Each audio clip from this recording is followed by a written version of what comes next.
தேங்க்ஸ்ன்னு சொல்லிட்டு வச்சுட்டாயா? நான் தான் முதல்ல சொன்னேன்லண்ணே, அவன் ஒரு டைப்பான ஆளுண்ணே. உண்மையிலே விஷயமுள்ள ஆளாக இருந்தா இன்னும் கொஞ்சம் நேரத்தில் லைனில் வருவான்.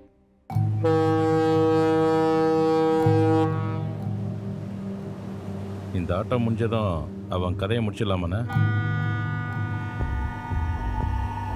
போட்டில் நிறைய போயிட்டுருக்கு, கொஞ்ச நேரம் ஆகட்டும். அண்ணே, போட்டில் நம்மள தானே ஃபாலோ பண்ணி வந்துக்கிட்டு இருக்கு.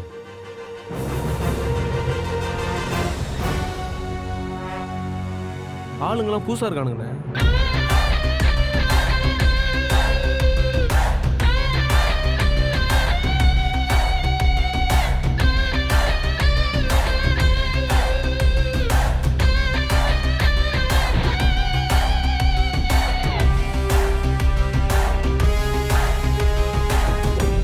நான் சொல்கிறபடி கேட்டால் நீங்களாம் உயிரோட கரை திரும்பலாம்.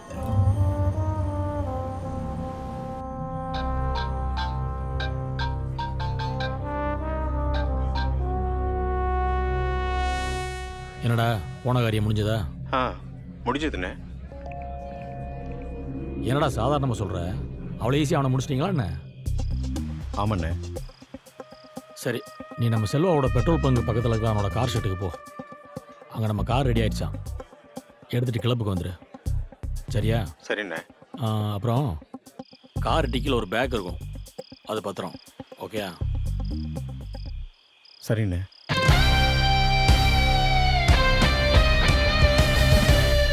இந்த பையன் தமிழரசன் அவ்வளோ நல்லவன் கிடையாதுண்ணே. செல்வா சொன்னது எனக்கு கரெக்ட். அதனால தான் நான் கதையை முடிச்சிட்டேன். செல்வா சொன்னது மாதிரி பணத்தையும் கொடுத்து விட்டாண்ணே, வந்து சேர்ந்துருச்சு. சரிண்ணா. சரி, ஓகே.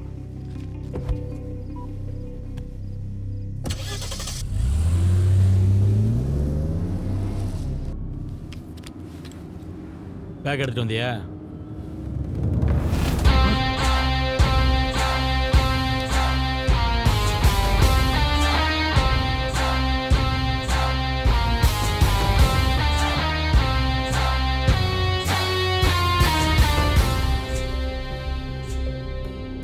நான் பண்ணது தப்பு தான், என்னை மன்னிச்சிரு தமிழ்.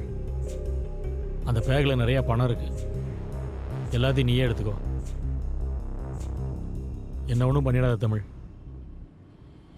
யோசிச்சு சொல்கிறேன், அமைதியார்.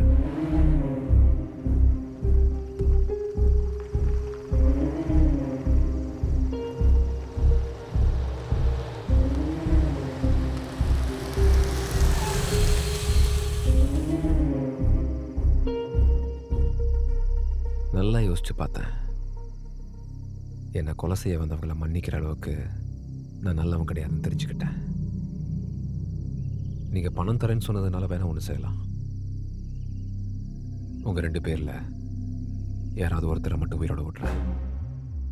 அது யாருன்னு நீங்களே முடிவு செஞ்சுக்கங்க. என் சொத்துல பாதியை உன் பொண்டாட்டி பிள்ளைகளுக்கு எழுதி வைக்கிறேன். நீ தான் குலதெய்வம் மாதிரி என்னை காப்பாற்றினீங்களா? என் குடும்பத்தை காப்பாற்ற எனக்கு தெரியும். நீ பண்ண தப்புக்கு நான் ஏன் சாகணும்? நீ சொன்ன மாதிரி செஞ்சா விட்டுறேன்னு சொன்னிய தமிழ். இப்போவும் அதை தான் சொல்கிறேன். 5 நிமிஷம் டைம். ஒருத்தரை மட்டும் உயிரோட வெளியே விடுறேன். இல்லைன்னா நானே உங்கள் 2 பேரையும் முடிச்சிருவேன்.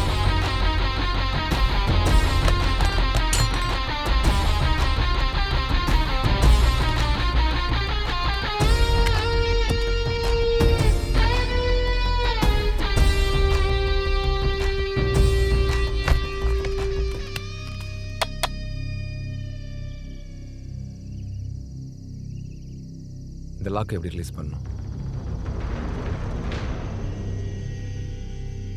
அந்த டாப்பில் இவரை பின்னாடி இழுத்துட்டு ரைட் சைடில் இவரை ஃப்ரண்டில் கொண்டு வரும். தேங்க்ஸ். கிளாஸை முடிக்கும்.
கடத்தல், பொருளை கைமாற்றி விடுறது, கட்ட பஞ்சாயத்து, இதுதான் நான் செஞ்சிட்டு இருந்த தொழில்.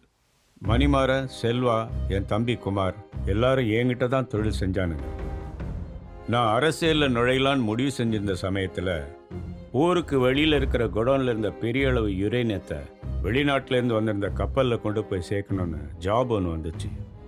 மணியும் செல்வாவும் இருக்கிற தைரியத்தில் முதல் முறையாக என் தம்பி குமாரை அந்த ஜாபை எடுக்க சொன்னேன். துரதிர்ஷ்டவசமாக அன்னைக்கு போலீஸ்கிட்ட சரக்கு மாட்டிக்கிச்சு. அதனால் சரக்குக்கு ஓனரான பாம்பேக்காரன் என் தம்பியை ஜெயிலில் வச்சே முடிச்சிட்டான். ஆனால் தொழிலில் நான் என் தம்பியை வளர்த்து விடுறது பிடிக்காம செல்வாவும் மணியும் தான் போலீஸ்கிட்ட இன்ஃபர்மேஷன் கொடுத்து எல்லா சரக்கையும் மாட்ட வச்சாங்கங்கிற உண்மை ரொம்ப சமீபத்தில் தான் எனக்கு தெரிய வந்துச்சு. அது மட்டும் இல்லாமல் பாம்பேக்கார பேரை சொல்லி உள்ளே வச்சு என் தம்பியை முடித்தது இவனுங்க தான். அதான் அவனுங்க வழியிலே போய் அவனுங்களை முடிக்க முடிவெடுத்து மணியோட சரக்கை போலீஸில் மாட்ட வச்சேன். அப்புறம் அதை குறைஞ்ச விலைக்கு செல்வத்துக்கிட்ட விற்க வச்சு அவனுக்குள்ள பிரச்சனை உண்டு பண்ணேன். என்னுடைய இந்த விளையாட்டில் சம்பந்தமே இல்லாமல் உள்ளே வந்தவன் தான் நீ. ரொம்ப நன்றி சார். எங்கே எழுச்சிட்ட? உங்ககிட்ட நன்றி சொல்லிட்டு போலாம் தான் வந்தேன். செல்வா இன்னும் உயிரோடு தான் இருக்கான். தமிழ், ஒரு விஷயத்தை தெளிவாக புரிஞ்சிக்க. நான் ஆரம்பித்த இந்த விளையாட்டை தெரிஞ்சோ தெரியாமலோ நீ இப்போ விளையாட ஆரம்பிச்சிட்ட. அதனால் மணிமாறனும் இறந்துட்டான். இப்போ உனக்கு விருப்பம் இருந்தாலும் இல்லாட்டினாலும் நீ தொடர்ந்து விளையாடியே ஆகணும், இல்லைன்னா உன் உயிர் போயிடும். மிரட்டுறீங்களா? உண்மையை சொல்கிறேன். முன்ன பின்ன தெரியாத உன்னை நான் ஏன் காப்பாற்றணும்னு அன்னைக்கு நினச்சிருந்தேன்னா இன்னைக்கு நீ உயிரோடவே இருந்திருக்க முடியாது. என்னை பற்றின ரகசியங்களெல்லாம் நான் உங்ககிட்ட சொல்லும்போதே உனக்கு புரிய வேண்டாம். நான் உன்னை என் நண்பனாக பார்க்குறேன். அதனால தான் அன்னைக்கும் எச்சரித்தேன், இன்னைக்கும் எச்சரிக்கிறேன். உட்கார்.